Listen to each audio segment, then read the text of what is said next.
What do you think of this weather? This is the real Gainesville weather here. I don't think so. Well, this is the good Gainesville weather. It's not the real Gainesville weather. July and August is probably more real Gainesville weather.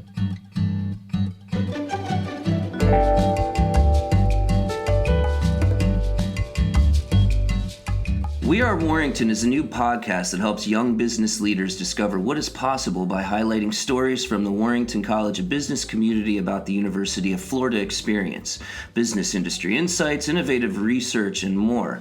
I'm your host, Andy Lord. Today, we are speaking with Dr. Sabi Mitra, Dean of the University of Florida Warrington College of Business. Sabi began his tenure as Dean this August and comes to us from Georgia Tech. As Dean, Sabi is responsible for leading Warrington's strategy and vision, championing its fundraising efforts, and managing budget and personnel. As a researcher and educator, Sabi's expertise is at the intersection of business, analytics, and information technology. He received his PhD from the University of Iowa and his bachelor's degree in mechanical engineering from the Indian Institute of Technology. Today we're talking with Sabi about the future of business education and the impact of analytics and AI on the business world.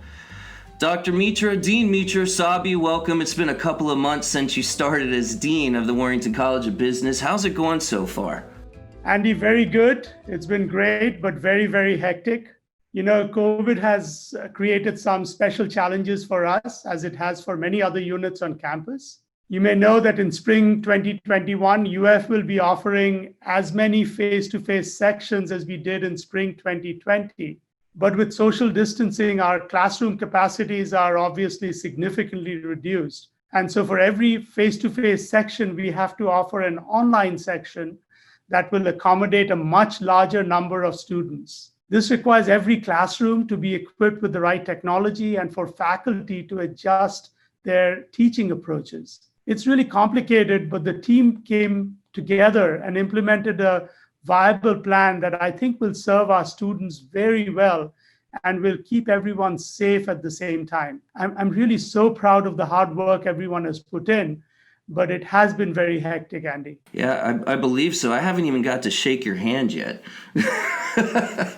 I think that's many of us. We haven't physically seen you. I mean, I do these Zoom, meetings with you, which is great to get to know you and all of that stuff. But I think we're all looking forward to the day where we could get back together and interact and have events and all the great things that I know Warrington has done in the past. And as we look towards the future, I'm definitely excited to get us all back here together. When you saw Warrington was looking for a new dean, what was it that drew you to apply? What about Warrington got you really excited about joining us? As you know, I came here this fall after 27 years at Georgia Tech. The move to Gainesville was a no-brainer for me. I always knew about the stellar academic reputation of Warrington faculty. I also know that being the flagship university in the third most populous state, Warrington has great students. And I probably couldn't get in here as a student anymore. So why not try coming here as a dean? In the last few months since I've been here, I've been just amazed by the dedicated staff we have in the college. It's not something that you can readily see from outside. And I've been blown away by the commitment of our alumni to Warrington and UF. I've also asked a lot of people, what they think of Gainesville or some, favorite restaurants or spaces around Gainesville. You've been here 3 months. What do you think of Gainesville so far? It's different from what I expected. Yeah, I know it's different than Atlanta. That's for sure. Yeah. So, I do feel that Gainesville is obviously very different from what I have been used to. I grew up in a city which has, I believe, 20 million people. And in the US, most of my time, I've lived in a city that has 5 or 6 million people. I don't remember the population of Atlanta, but it's a very large city. And although I lived in the suburbs, I would ride to downtown every day. So I was and Georgia Tech was located right in the middle of Atlanta. It's very near downtown. So I was very familiar with that environment. Gainesville is very different in a lot of ways, some positive. So for example, I don't have to face the traffic that I did in Atlanta. It would take me sometimes half an hour to get out of the parking lot and into the interstate. And we were located right next to the interstate. So that's a real positive aspect. Yeah, it only takes 20 minutes here now, so you'll be all right to get out of the parking lot. Right, right. Yeah, though I have been a little surprised by the amount of traffic that there is in Gainesville. I hadn't expected that. Right. And then in terms of my road biking, I was always too scared to ride my road bike in Atlanta. I think it's going to be much easier here.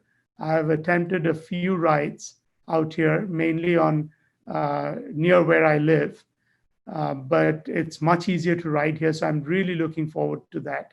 And then it's just a slower pace of life, which I truly enjoy because Atlanta was much more hectic. Even the longer commutes made it more hectic.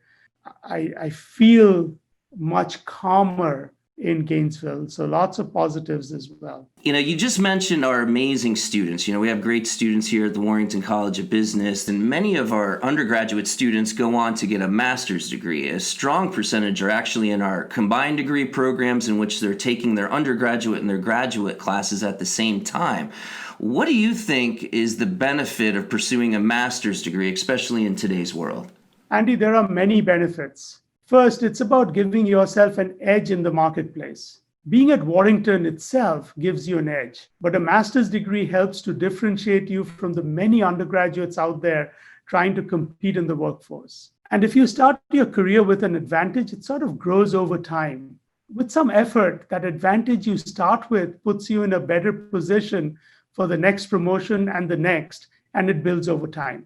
With a combined degree, you don't have to take time off from work later to complete a master's degree.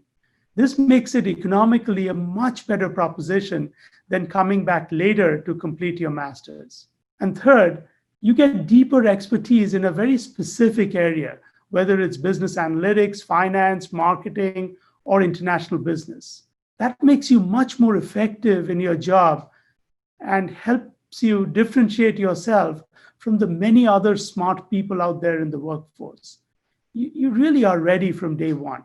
Fantastic. Thank you. I want to transition to the future of business education. What do you see on the horizon? What will students need to be learning about as we progress forward? What are some of the important topics you think will play a larger role in the future of business education? From a curriculum standpoint, Andy, there is a need, I think, to refresh the curriculum in many business schools with a greater emphasis on technology and analytics. And I'm not really talking about technology light or analytics light courses, although that may be necessary to bring some students up to speed. But it's about technology or analytics contextualized to domains such as finance, accounting, and marketing. That's where most companies are struggling. How do we use the technology to improve business outcomes? What are the things we need to do around technology to make it successful, such as market it, justify investments in technology, develop a business case, change processes, transform job functions? If we can create business leaders who can leverage technology and analytics for business advantage, there will be a demand for business school education from students and demand from employers for hiring such students. But we also cannot really forget the basics. Students come to a business program, whether it's an MBA or specialized master's, to really transform their careers. And I think business schools have to think carefully about how we can have that transformational impact. How can we give students meaningful experiences to develop their leadership skills? How can we provide meaningful entrepreneurship opportunities or even opportunities to work on real projects with real companies? How can we improve their communication, interviewing, and other skills? How can we make them ethical leaders? I think some of this may come from curricular elements, but also increasingly from program elements which are outside the classroom. That's where our focus will be going forward, giving students meaningful experiences outside of the classroom to make them better leaders, whether they are in our MBA or in our specialized master's programs. COVID-19 has changed a lot of our world. It's obviously changed a lot of the way we're all operating our business practices right now. What are some of the lasting effects of the pandemic you see on business education? Is there any changes that you could foresee or anything that you'd like to share with us on that topic? Well, most of us have realized that much of the work we do can actually be done very effectively online and remotely.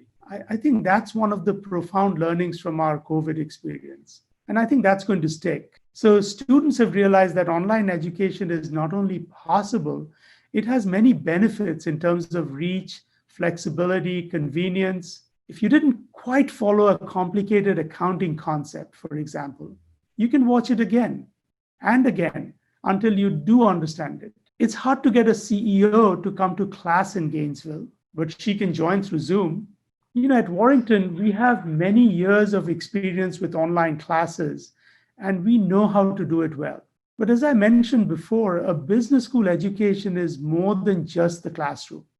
It's also about networking, corporate projects, case competitions, peer mentoring, alumni mentoring, student clubs, career coaching, leadership programs. And I think winners in the post-COVID next generation of online programs will be those that can do all the non-classroom aspects really well in an online setting. It's not easy to do. I really intend to make Warrington a leader in both face-to-face and online education. That is great. It's amazing. You bring that up, and we definitely were one of the first to the game whenever you're talking about online education. I'm spending a lot of my tenure here in the MBA program with our online program, just the popularity, the flexibility, the ability for our students to access it from all over the globe has been quite impactful. And it's great to see that we're actually moving into that space in our specialized master's degree programs, where a few of those options are already being offered online prior to the pandemic. So I know we're ready, and I know our faculty is doing a great job operating in that space. So thanks, Sabi. We're going to take a quick break right now, and we'll be back with more from the Warrington College of Business Dean Sabi Mitra in a minute. The University of Florida's Master of Science in Information Systems and Operations Management program can prepare you to thrive in the age of analytics, artificial intelligence, and machine learning. As technology advancements change the business world as we know it daily, the program's curriculum ensures you are ready to discover effective methods and innovative strategies that help companies take the next big step. With program tracks available in business analytics, data science, information technology, and supply chain management, now is the time for you to take the first step towards an innovative career. Learn more about earning your master's in information systems and operations management by visiting the link in the podcast episode description or at www.warrington.ufl.edu/podcast/episode 4. Again, it's www.warrington.ufl.edu/podcast/episode 4. Welcome back to We Are Warrington. I'm chatting with Warrington College of Business Dean, Dr. Sabi Mitra. Sabi, I want to get back into what we started talking about right before the break, analytics and AI. I think when people hear the word analytics and AI, they might think of extreme stories like movies we have seen, 2001 Space Odyssey or The Terminator, where data and smart technology turn against us or actually ends up hurting us in some sort of way. How should we approach learning about analytics and AI? Can you demystify the concept and intent for our listeners? Those are funny examples that you brought up. I'm trying to be funny. Let me make a couple of points here. First, I think the real gap that companies face today is not in what I call the production of analytics and AI, but in the consumption of analytics and AI. In other words, the real opportunity for most businesses is not in the technology or the development of the technology itself, but in using that technology to make a business difference.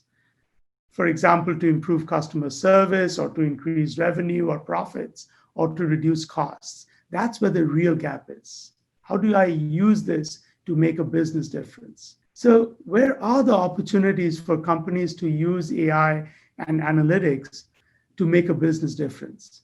At a broad level, it comes back to the role of information technology and computers to automate and informate. For example, you can use AI and analytics to automate certain tasks that have traditionally been done by humans. To give you a few examples, when you apply for a loan, the loan approval can be done by an automated agent in perhaps many, but not all cases, using various pieces of data that the automated agent might have access to. And as a consumer, you will receive the approval in seconds rather than weeks and months. And that would provide significant advantage to a company that employs such a technology.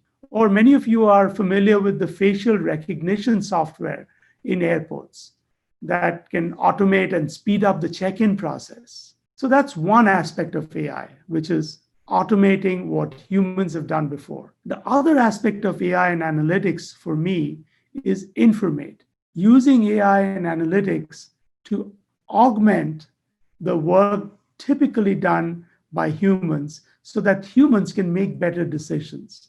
For example, you can use AI and analytics to sift through large amounts of e-commerce data and provide recommendations on which customers to target, or use AI and analytics to read a scan and alert a physician about abnormalities in the scan. The focus here is on augmenting human work and helping them make better decisions. That makes human work more productive, and that's the informate aspect of AI and analytics. And for me, we often use the word AI and analytics together. It's really hard for me to differentiate between AI and analytics, but AI is perhaps more aligned to the automate aspect I talked about, and analytics is more aligned to the informate aspect I talked about. Even more important, even in the few examples that I mentioned, they bring up many ethical and managerial issues. How can we make sure that the algorithm for making the loan decisions is not biased? How can we protect patient privacy in the medical example that I gave? Or how can we train our workforce differently so that they're not left behind and they can take advantage of AI and analytics? Just to mention a few ethical and managerial issues that are top of mind for many senior managers today. Gotcha. So when I get denied for a loan, a computer's doing it. That's what you're basically telling me. Well, you'll get it in 7 seconds. There is some advantage. I like it. No, I've noticed it goes rather quickly. To reference something you just said prior, I think people might be surprised to hear that analytics and AI have been integrated in what we do here at the Warrington College of Business. You mentioned management, accounting, and marketing a little bit earlier. Can you give some examples of what it looks like in those areas? Sure. So it's no surprise that business today produces massive amounts of data.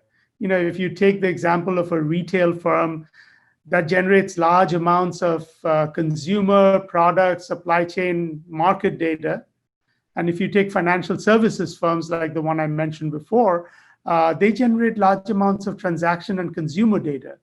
And if you take a manufacturing firm completely in a different industry, they generate large volumes of sensor data. So as a result of this large amounts of data that is typically available, faculty research in every business discipline has been transformed in the last decade by the availability of this data. And I think Warrington faculty has been at the forefront of this transformation. Many faculty in our ISOM and marketing departments have focused on using large volumes of e-commerce and clickstream data to better understand consumer behavior. Do better online reviews lead to better product sales? Are consumers more likely to find reviews with certain characteristics more helpful when they search for a new product? There's also a long tradition of research in finance using stock market data that goes back for many decades. But I think that research in recent years has been expanded to include data from other sources. And some of our accounting faculty are using AI-based methods to analyze corporate documents like financial statements, reports, announcements that companies make to really better understand drivers of corporate performance. So those are just a few examples from our various faculty groups. One of the things we are really working on today is our curriculum and changing our curriculum to bring this faculty expertise in AI and analytics that has remained more on the research side into the classroom so that our students are better equipped with the latest tools. Excellent. Really like to hear that. Something I like to ask, my guests is personally, what is something you do to stay motivated? And what are you currently doing to invest in yourself? I want to inspire our listeners and hear little nuggets of information they might pick up from folks that I'm speaking with. But again, something that keeps you motivated, maybe something that you're doing to invest in yourself. That's a great question. Even though my role is mainly administrative at University of Florida, I'm still a faculty member. And I try to go back to the reasons I became a faculty member, which is to do research and to teach. And so even though my role is primarily administrative, and if you look at my calendar today, you will see Zoom meetings pretty much every hour of the day, I still do try to keep up on my research as much as I can. I think it keeps me fresh in my thinking and up to date on current business environment and thinking. I think it also breaks the monotony of a purely administrative role. And, I like writing, and usually I take on the writing part of the research while my co-authors often do the more detailed analysis. I also like the challenge of explaining complex concepts in a clear way. And so I love to be in the classroom. And while I'm not teaching right now, it would be good to be with students in the future. That's really why I became a professor, to teach and to do research. And I hope to continue that even as dean. And then it's also important to take some time to recharge. If you're all about work, I think your work will suffer. And you will be much more productive if you have a few things that you do in your life that you really enjoy doing. So for me, it's reading, I'm into cooking, I love to road bike and be outside. And those are things I try to continue as much as possible after a busy day or during the weekends so that I keep myself fresh. I love it. I ride about 100 miles a day myself, on my road bike. No, I'm just kidding. I don't remember the last time I rode 100 miles. I love it. Sabi, thanks for being so open. Something I will tell you from behind the scenes is all of us have mentioned that about you, your level of kindness, your candidness, your just ability to meet with all of us. Like you've said, you have packed Zoom calendars, and many of us have tried to get on your schedule to speak with you and get to know you. So again, I appreciate you spending this time with me today. It's been fantastic.